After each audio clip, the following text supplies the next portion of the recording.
Good morning, everybody. I am Dr. Madhavan, Professor of Computer Science and Engineering Department from PSN College of Engineering and Technology, Tirunelveli. Today, we are going to see the concepts of software engineering. How software engineering is used in the development of quality software. First of all, we should know what is software and what is engineering, and then we should know what is software engineering. Software, it is just like a program code.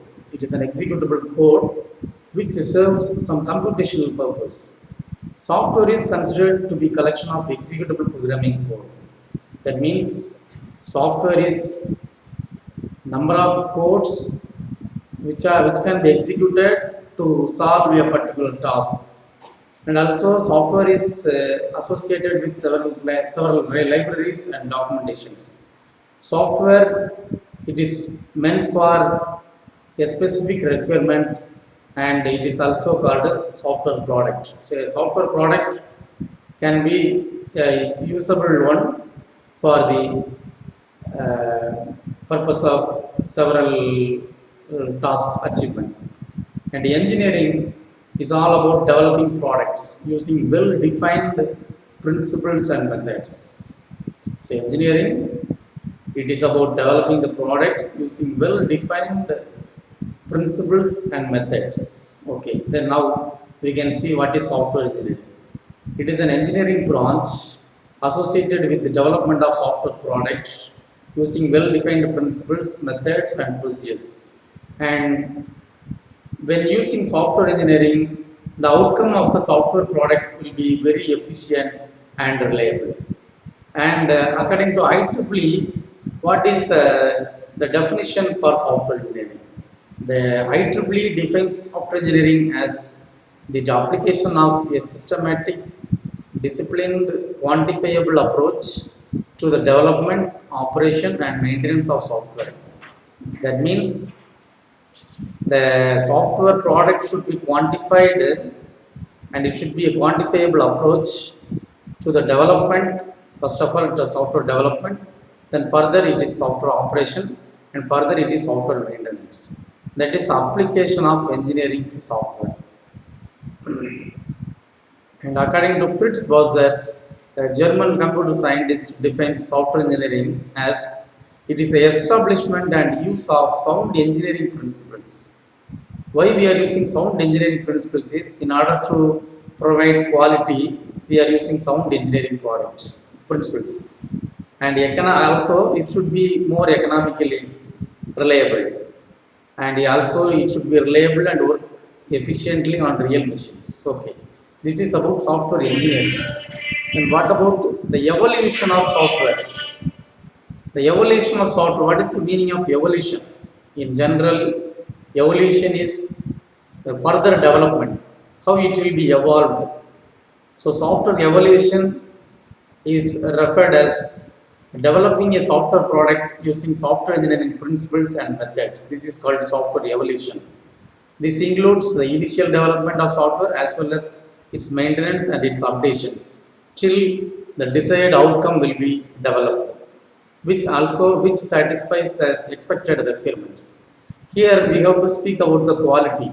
Why a software has to be evolved? To provide quality, we need to evaluate software. Evolution starts from requirement gathering process. We have several phases of software engineering. The first one is requirement gathering process, after which developers create a prototype. Initially, we need to collect requirements from the end users, and based on that, there will be a prototype developed, which is to develop intended software and show it to the users to get their feedback at the early stage of the software product development.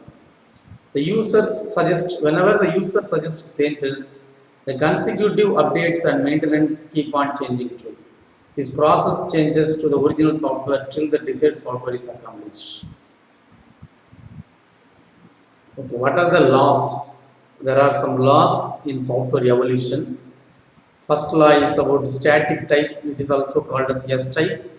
and second one is practical type, that is P type, and third one is embedded type, that is E type. What is static type?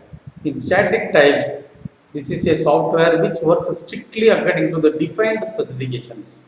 Here it is a confined, is a software can work within the confined environment, that is called static type. And practical type, this is about collection of procedures. In the software, the specifications can be described, but the solution is not obviously instant. For example, the gaming softwares are coming under this practical type software evolution. And embedded type means the software works closely as the requirement of real world environment. So these are the three laws of software evolution. And then software paradigms. Next one is software paradigms. Software paradigms refers to the methods and steps which are taken while designing the software. There are many methods proposed and are implemented, but we need to see where in the software engineering concept these paradigms stand. These can be combined into various categories, though each of them is contained in one another.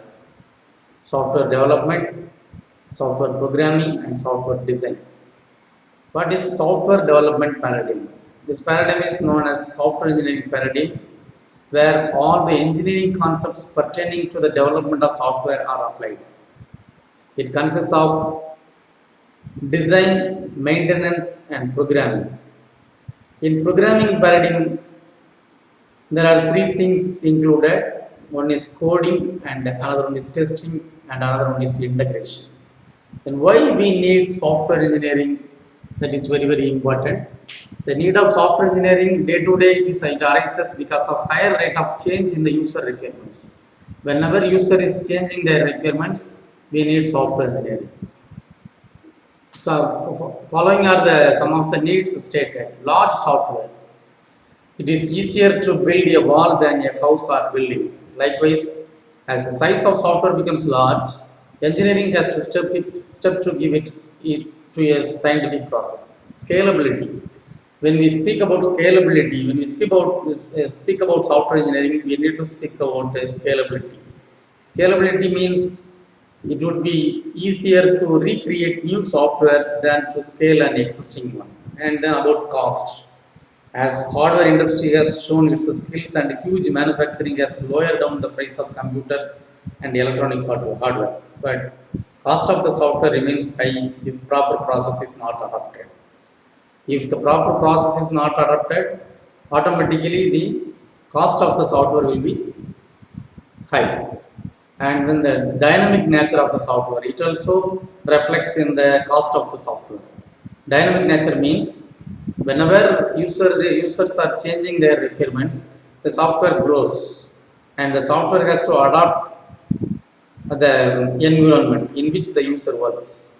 If the nature of software is always changing, new enhancement need to be done in the existing one. This is where the software engineering plays a good role.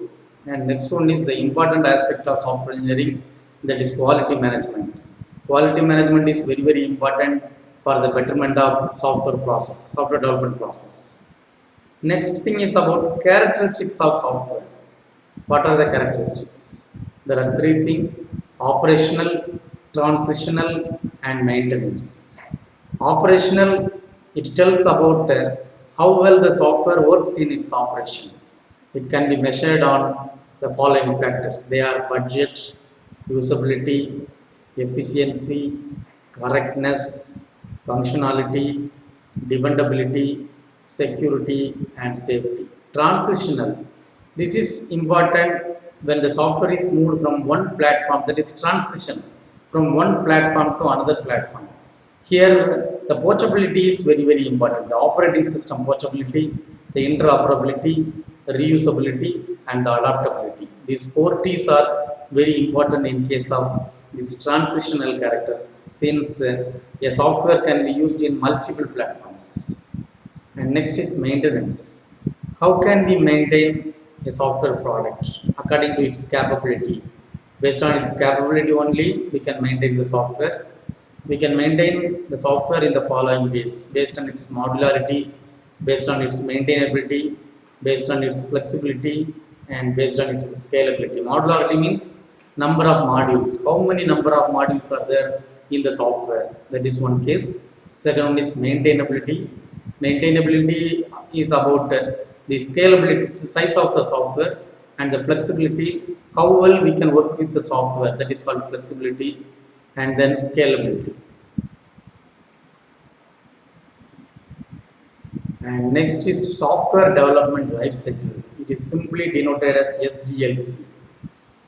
Software development, it is like human life cycle. Software also has its own development life cycle. What are the sequences of software development life cycle? They are initially the communication between the user and the developer, the first phase, and then requirements gathering, how we are gathering the requirements from the users and the developers, and then we have to make a study on its feasibility, and then analysis, software analysis and software design, and then we will go for coding, and once coding is done, we will go for testing the software. Then all the modules are integrated and then implemented, and further it will come for operation and maintenance, and finally it will be disposed to the users. Communication, this is the first step where the user initiates the request for a desired software product. The user contacts the service provider and tries to negotiate the terms, submits the request to the service providing organization in writing. This is the first step. It is the communication between the user and the service provider. And the next one is once both are communicated, they will go for collecting the requirements. That is called requirement gathering. This step onwards, the software development team works to carry on the project. This is the inception of the software development. The team holds discussions with various stakeholders from problem domain and tries to bring out as much information as possible on their requirements. The requirements are contemplated and segregated into user requirements, system requirements, and functional requirements. Here we are seeing three types of requirements. One is user requirements, and another one is system requirements and functional requirements. User requirements will be given as software requirement specification, and system requirements in which platform, in which software we are going to use, and the functional requirements are the modules. For collecting the requirements, we are using the following practices: studying the existing system and software, conducting interviews of users and developers, referring the databases, collecting answers using questionnaires. And then next one is feasibility study. After gathering requirements, the team comes up with a rough plan of software process. At this step, the team analyzes if a software can be designed to fulfill all requirements of the user, and if there is any possibility of software being no more useful. It is also analyzed if the project is financially, practically, and technologically feasible for the organization to take up, whether the software meets the need of the organization or not. That has to be analyzed in this feasibility study. There are many algorithms available which helps the developers to conclude the feasibility of the software project. Next is system analysis. How we are going to analyze the software. For example, when we are constructing a building, how we are analyzing how many rooms we need, and rooms of measures, size. Likewise, here also we are making analysis. It is the roadmap of their plan and try to bring up the best software model suitable for the project. It also includes understanding of software product limitations, learning system related problems or changes to be done in the existing system, identifying and addressing the impact of project on organization and personnel, etc. The project team analyzes the scope of the project and plans the schedule and resources accordingly. This is about analysis. Next is about the design. In analysis, the outcome will be a rough sketch, a rough plan. It is also called as SRS, Software Requirement Specification. It is about stating the requirements of the users and the ideas of the developers. Next is software design. It is to knowledge the requirements and analysis on the desk and design of the software product. The input which is collected from users and information gathered in requirement gathering phase are the inputs of the system. The output of this step comes in the form of two designs, logical design and physical design. Physical design speaks about the size of the software and the logical design speaks about the modularity of the software. Engineers produce metadata and data dictionaries. Metadata is about the data, and data dictionaries, logical diagrams, data flow diagrams, that is called DFD, and so some cases pseudocodes.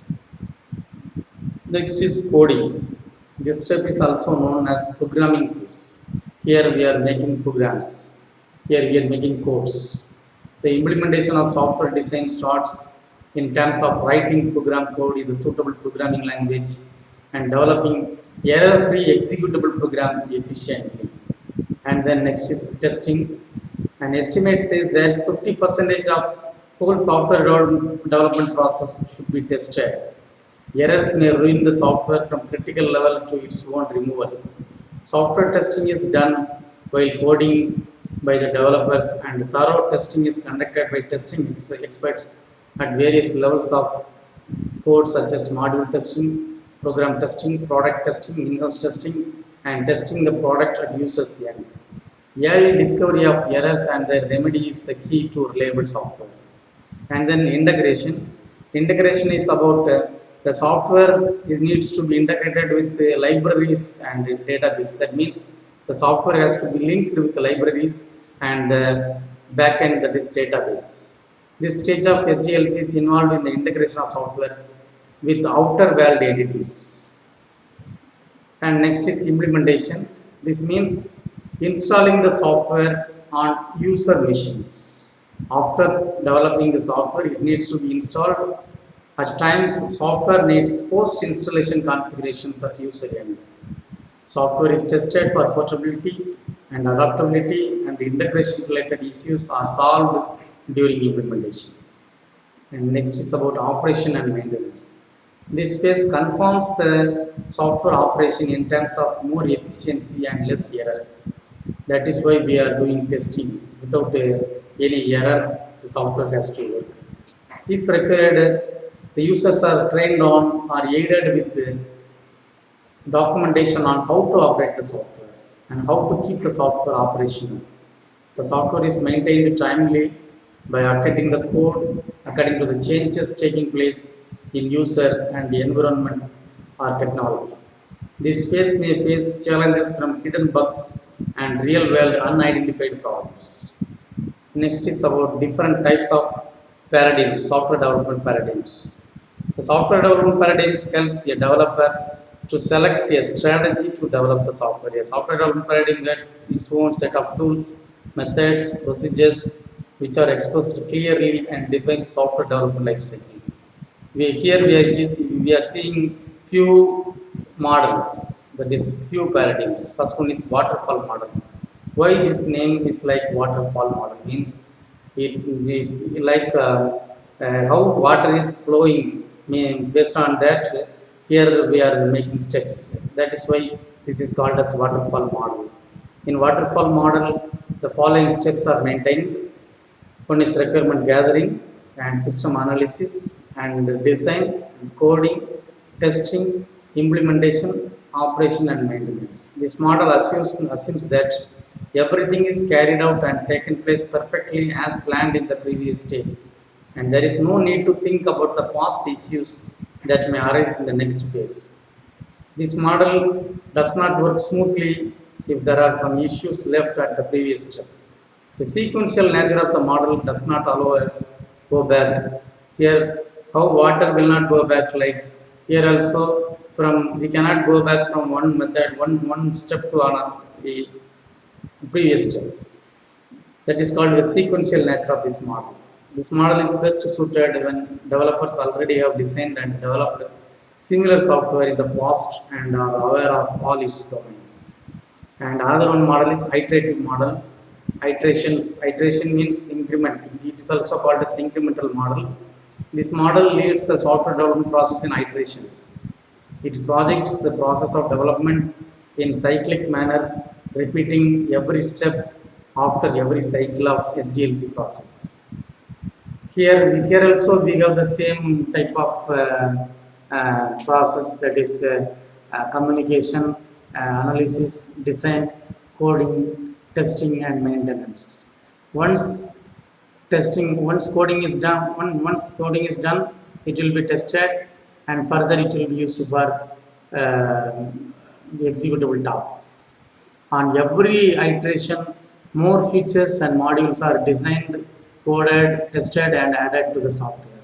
Every cycle produces a software which is complete in itself and has more features and capabilities than that of the previous one. After each iteration, the management team can do work on risk management and prepare for the next iteration, because a cycle includes small portion of whole software process. It is easier to manage the development process, but it consumes more resources. Next is spiral model. It is the combination of iterative model and one of the SDLC model. It can be seen as SDLC model and combined it with the cyclic process. It is like spiral.